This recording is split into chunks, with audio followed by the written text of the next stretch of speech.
আইনি পদক্ষেপ করার হুঁশিয়ারি দিয়েছিলেন আগেই।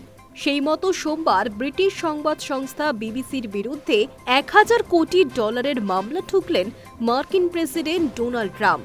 সংবাদ সংস্থা এপি জানিয়েছে, ট্রাম্প বিবিসির বিরুদ্ধে মানহানির অভিযোগ এনেছেন। তাছাড়া ওই সংবাদ সংস্থা মিথ্যা উস্কানিমূলক খবর পরিবেশন করেছে বলেও মামলার 33 পাতার নথিতে উল্লেখ করা হয়েছে। ঘটনার সূত্রপাত 2021 সালে। বিবিসি সম্পাদিত একটি তথ্যচিত্রে দেখানো হয়, সেই বছর আমেরিকান প্রেসিডেন্ট নির্বাচনের ফল প্রকাশের পরে ওয়াশিংটনের ক্যাপিটল হিলে হামলা করে উত্তেজিত জনতা।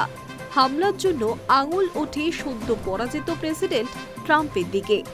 2021 সালে 6 জানুয়ারি ওয়াশিংটনের এক অনুষ্ঠানে ট্রাম্পের দুটি আলাদা আলাদা বক্তব্যকে এমনভাবে জুড়ে বিবিসির ওই তথ্যচিত্রে দেখানো হয়েছিল, যা শুনে মনে হয় ক্যাপিটল হিলে হামলার জন্য ট্রাম্প প্রত্যক্ষ উস্কানি দিয়েছিলেন। এই ঘটনার পরে বিশ্বজুড়ে শোরগোল পড়ে গিয়েছিল। বিবিসির এই তথ্যচিত্র নিয়ে প্রথমে প্রতিবাদ জানিয়েছিলেন হোয়াইট হাউসের প্রেস সচিব ক্যারোলিনা লেভিট।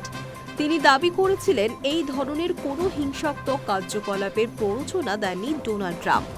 তারপর বিবিসির বিরুদ্ধে তথ্য বিকৃত করার অভিযোগ তুলে তথ্য ফাঁস করে সেই দেশেরই একটি সংবাদপত্র। গত নভেম্বরে সময়সীমা বেঁধে দিয়ে তথ্যচিত্রটি তুলে নেওয়ার দাবি জানান ট্রাম্পের আইনজীবীরা। তথ্যচিত্রটির ভুল সম্পাদনার জন্যই নভেম্বরে ট্রাম্পের কাছে ক্ষমা চেয়েছিল বিবিসি। তাদের তরফ থেকে দাবি করা হয়েছিল, ট্রাম্পের সম্মানহানির লক্ষ্যে ওই কাজ করা হয়নি। বিবিসির চেয়ারম্যান সমীর শাহ বিষয়টিকে সিদ্ধান্ত গ্রহণে ভুল বলে ব্যাখ্যা করেন। তবে চাপের মুখে ইস্তফা দেন BBC director general Tim Davie এবং সংবাদ বিভাগের সিইও ডেবোরা টার্নেস। দুজনেই নিজেদের বিবৃতিতে বিতর্কের সম্পূর্ণ দায় নিয়েছেন। High news network.